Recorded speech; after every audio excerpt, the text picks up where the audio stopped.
We ain't baby all close. Nah, you stupid. But yo, look, Puff is Nah. You working with I've known Pac? Puff for 30 years. You saw Big before he passed? Yeah.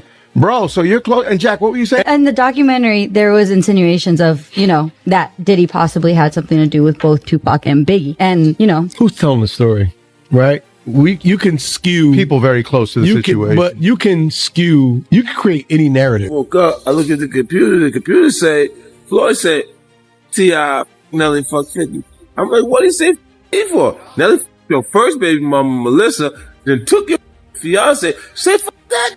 People would think it would be unethical, especially if you've been accused of such things, to be the person blowing the whistle on other people being accused of such things. 50 don't give up. Okay? He don't give up.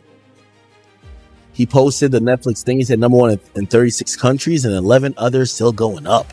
Okay? Now, here it is.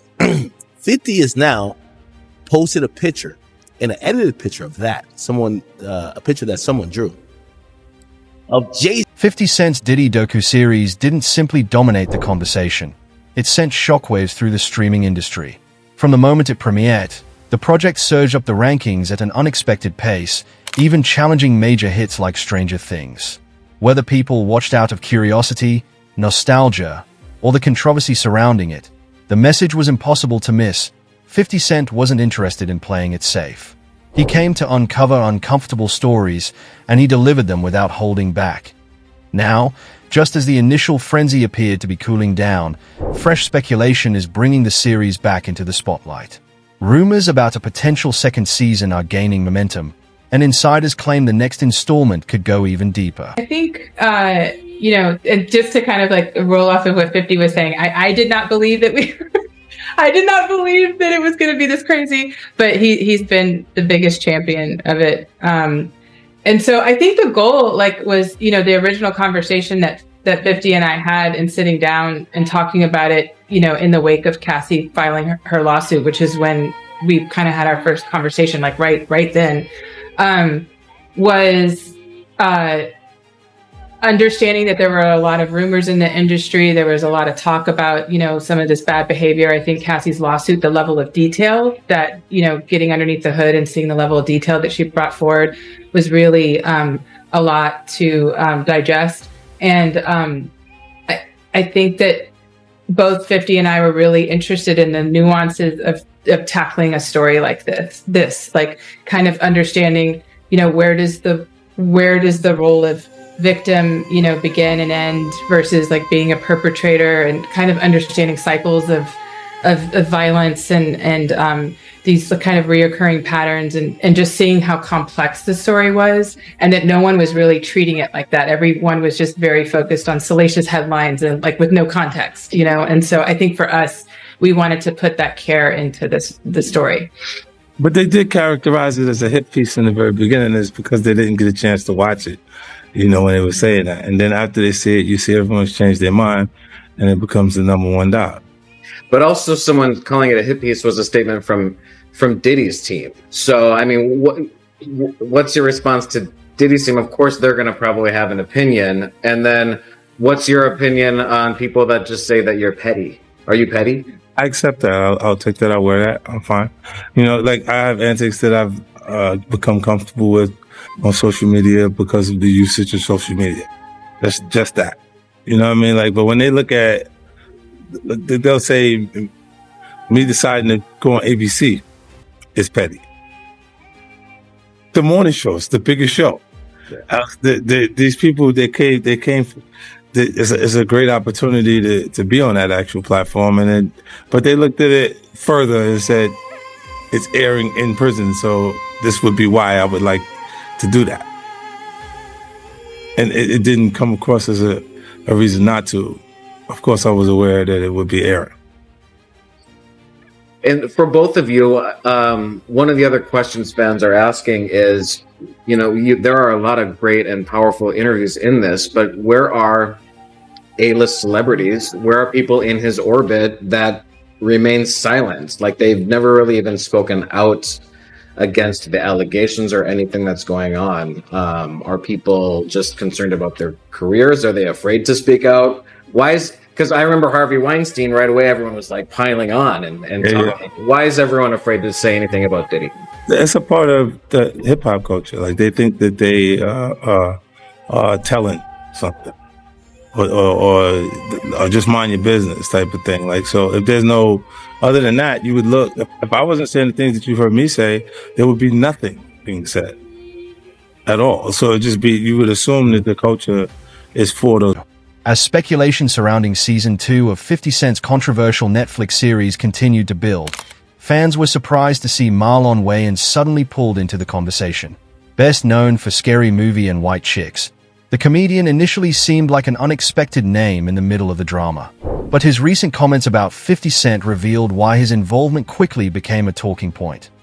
The situation began during an interview when Wayans was asked about Sean Combs and The Reckoning. Rather than praising the project, he urged viewers to look at the situation carefully. Wayans referenced the long-running conflict between 50 Cent and Diddy, suggesting that the feud was deeper than ordinary celebrity competition. He even framed parts of the dispute around ideas of karma, consequences, and personal morality. The family chat with brothers, they were funny. Damon was like, why you pick the biggest brother?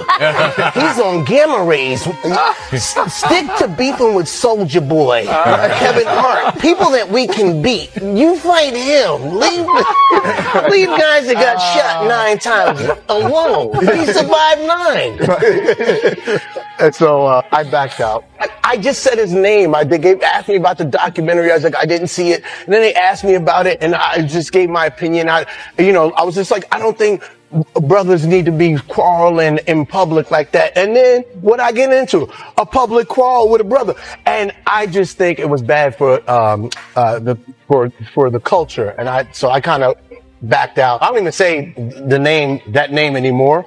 If you ask me, hey, you got change of $1? I need a half $1. So you need a half $1. All right. So I'm going to make it abundantly clear. I'm not here defending Diddy. I am here because I got dragged into this because somebody asked me a question and I had an opinion. Nobody's wrong for giving an opinion about any subject. Period. I'm not here defending Diddy. Don't let the narrative fool you or get to you. Once again, somebody's creating narratives. This is my point. So please look at the whole clip that I did and then look what happens with the narrative. And that's what I'm telling you. Y'all people don't be sheep. Use your brain, use your freedom of thought, freedom of speech, and don't ever let nobody bully you. Never. Don't let nobody bully you. You got me? Love.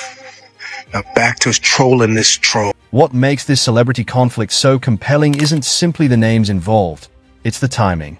The disagreement erupted at the exact moment attention surrounding the documentary was reaching a boiling point, transforming what could have been a brief comment into an extended social media spectacle filled with jokes, memes, trolling, and increasingly heated exchanges. Wayans has maintained that his comments were never intended to defend Diddy or automatically take anyone's side. From his perspective, the bigger issue was how stories are presented, where fairness fits into the conversation, and how documentaries can influence the way audiences view controversial situations. With him and Marlon Wayans, I don't understand, Marlon got his own opinion, just like everybody got an asshole. He got his own opinion too. You know what I'm saying? And he's going to say whatever he wants to say.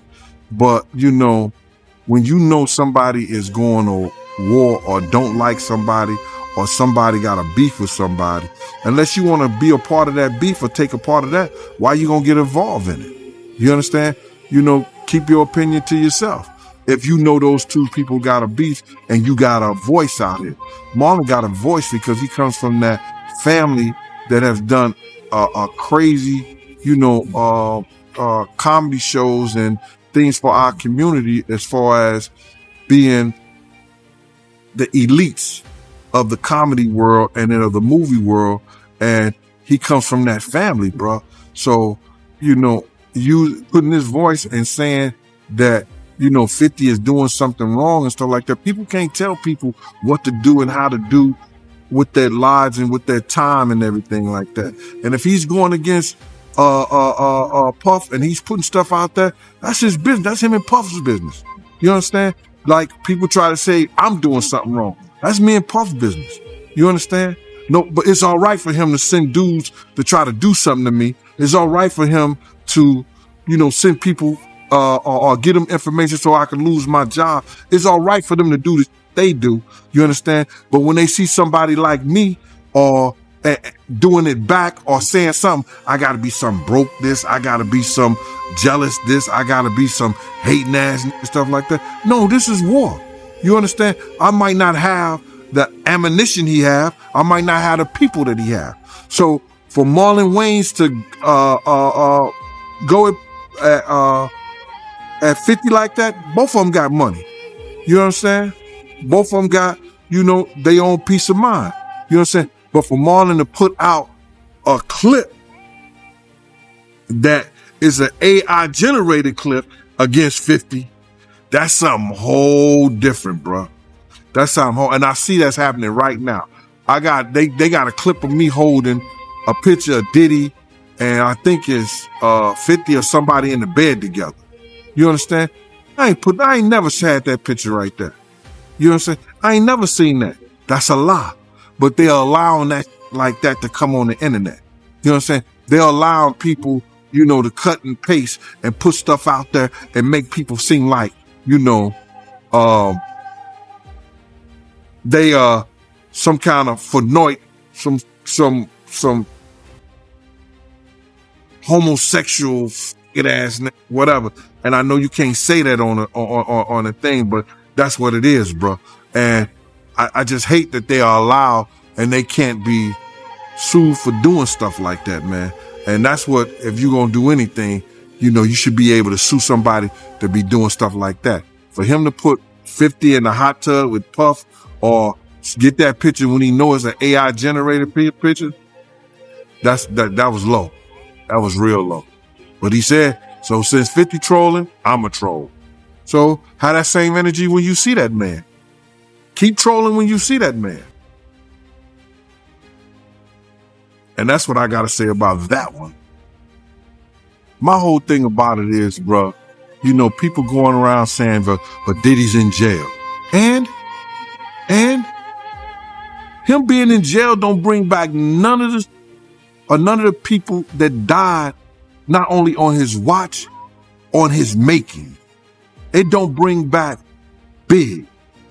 You know what I'm saying? I heard one journalist talk about, Suge Knight is the one who, Big and set Big up and everything like that. So let me ask you something.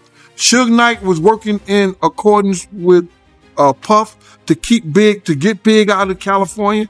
He was working with Puff to keep Big from going to London. Suge Knight was working with Puff to do that? I don't think so.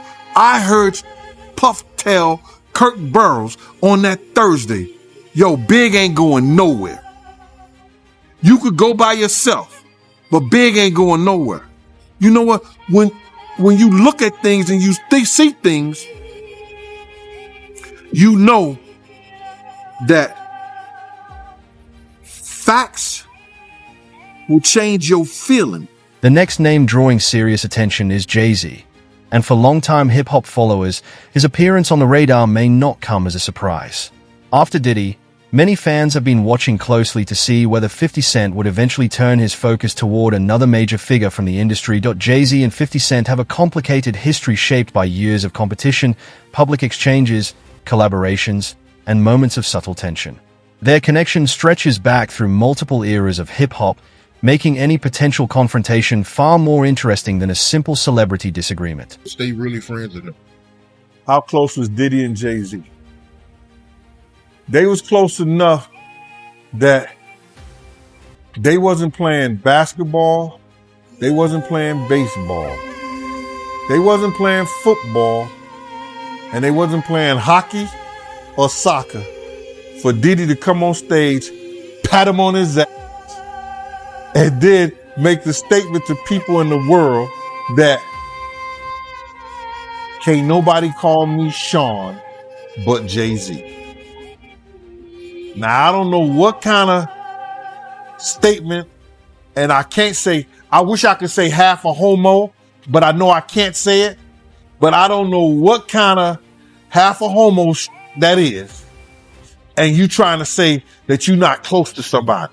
You coming on stage, patting them on their ass, and then you making a broad statement to the public. Can't nobody call me Sean but Sean Carter. And I heard Jay-Z said the same thing about them. But they were so close that they had matching white girls together.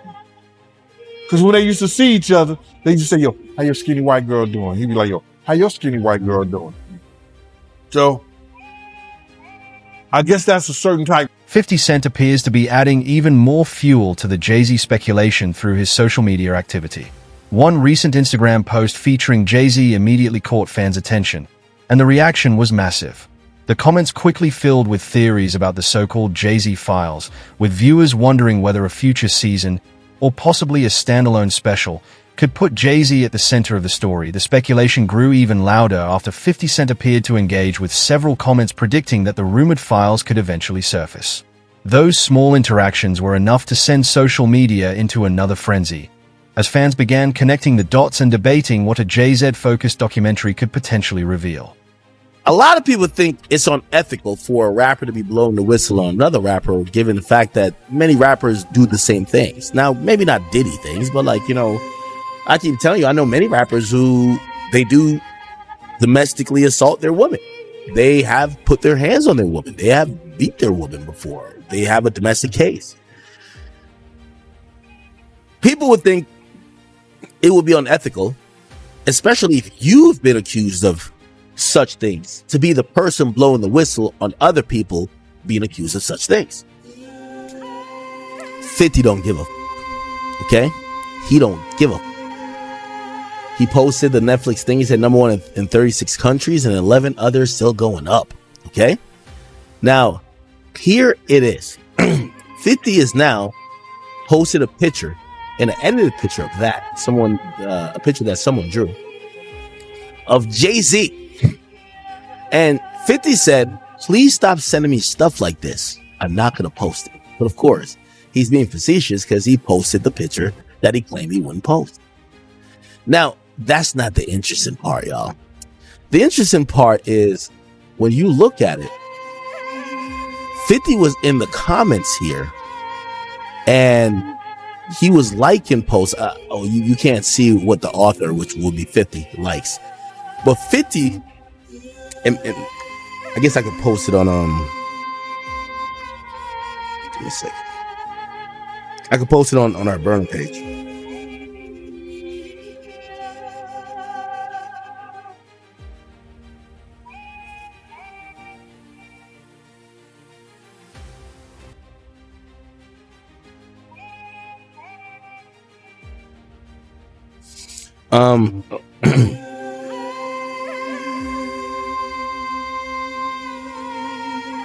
Wait, what?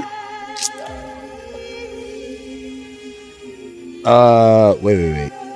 Give me 1 second, y'all. Give me 1 second. Every time I open my phone, I see like a million things. Anyway, because I don't want to slow the stream down. 50 is liking these comments, and these comments are saying, yo, do the documentary on Jay-Z next, right? Oh, actually, people posted on Twitter. So they're actually saying, and they're encouraging, and 50's liking it.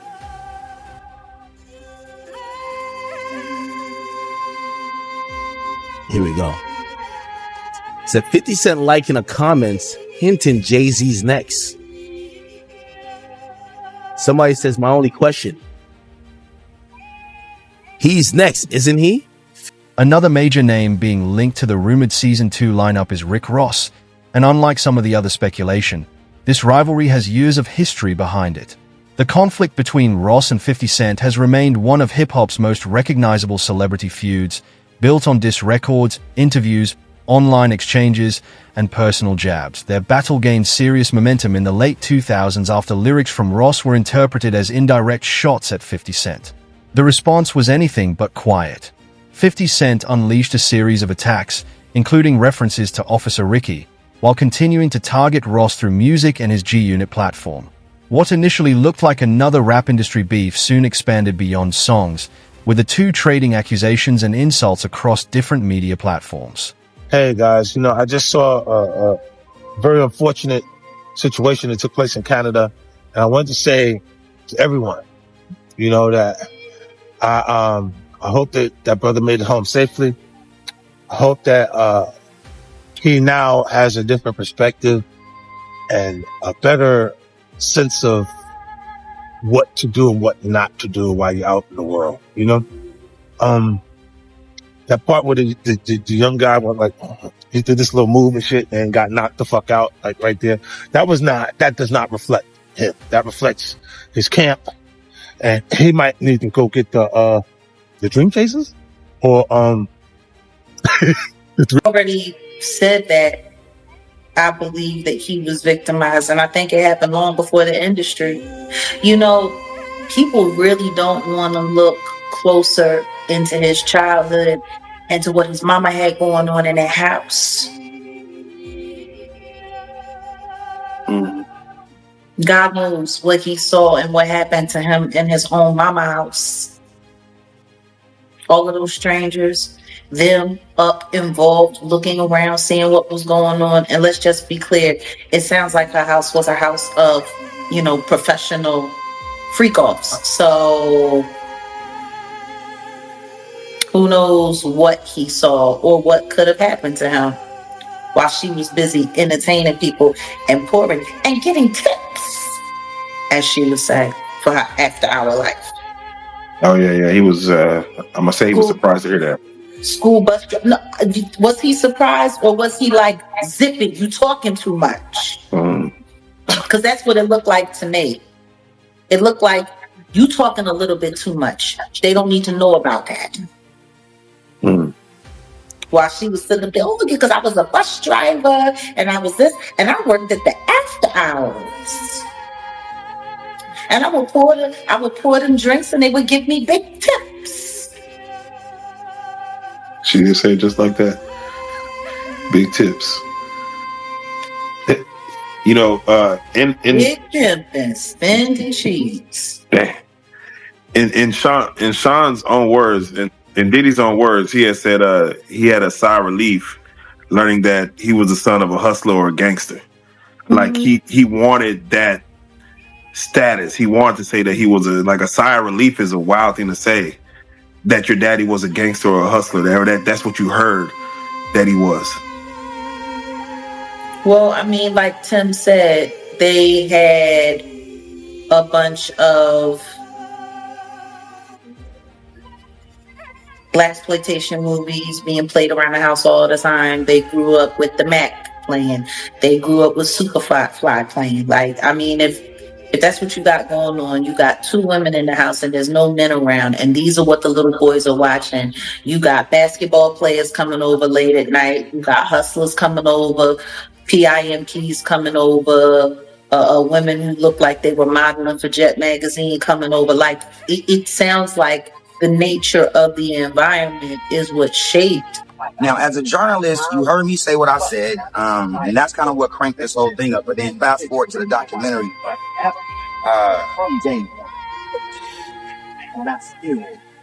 Saying that they was getting their ass taken, bro, multiple times. What? Kept partying. You owe you some money?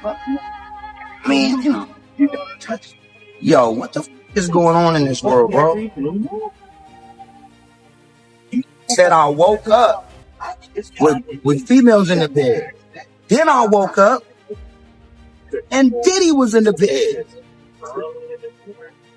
What was Diddy doing in the bed, bro? Ooh, man, I went and took a and my coming out way more runnier. I'm feeling sore. around the rear end area. I know what happened. I've been taken, and now Is it about Daphne? Is she with gang them? Or is it that you sucking little Rod dick? However it go, I want you to fade. For all that. Since it's entertainment, let me beat the shit out of you on TV or something. Don't duck that. I'm calling you out. What you want to do, Curtis? Curtis! I'm stuck to yourself. Everybody with it. That's all you gotta do. That's all I gotta do. Niggas talking about they want to fight. Make my shit up. My shit up. Go ahead.